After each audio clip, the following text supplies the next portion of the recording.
Kung newcomer kayo, mag-join lang kayo ng mga groups and voila! Pwede magkaroon din kayo ng mga ganitong bagay, diba?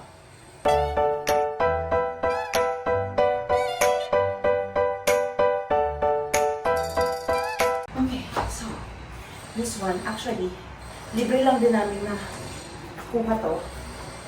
And I think this is a disc rock. So, not really for books! Pero, ginawa lang namin bookshelf. Laki niya. Perfect!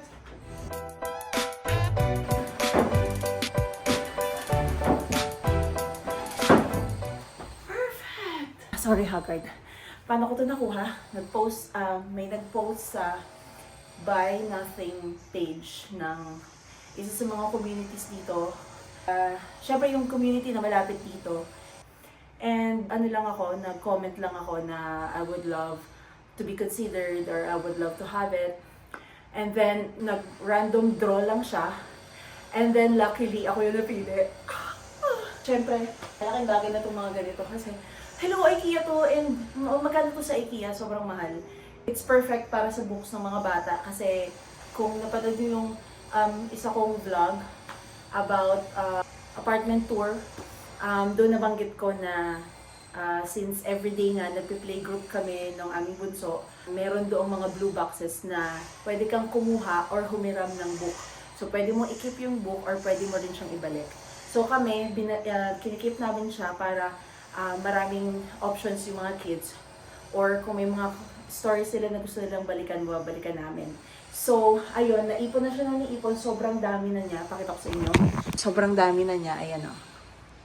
And then dito. Yeah, it's perfect for the books. And also, sa iba pang pwede namin mailagay. Like, pwede ako maglagay ng basket dyan or something para lang mas ma-organize yung mga gamit.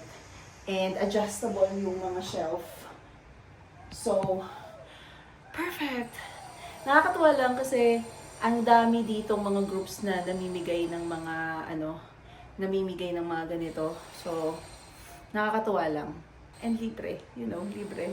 At tinulungan pa niya ako umakyat kasi nga nasa part-time pa si Noel, yung husband ko. So, wala akong katulong and hindi siya nag-hesitate na tulungan ako. Matakot siyang babae. Puti. So, I think she's Canadian. Usually ng mga Canadian dito, super duper nice. And they are very, very helpful and accommodating. And, ayun, nakaka-overwhelm lang na yun, nakakakuha kami ng mga ganitong libreng.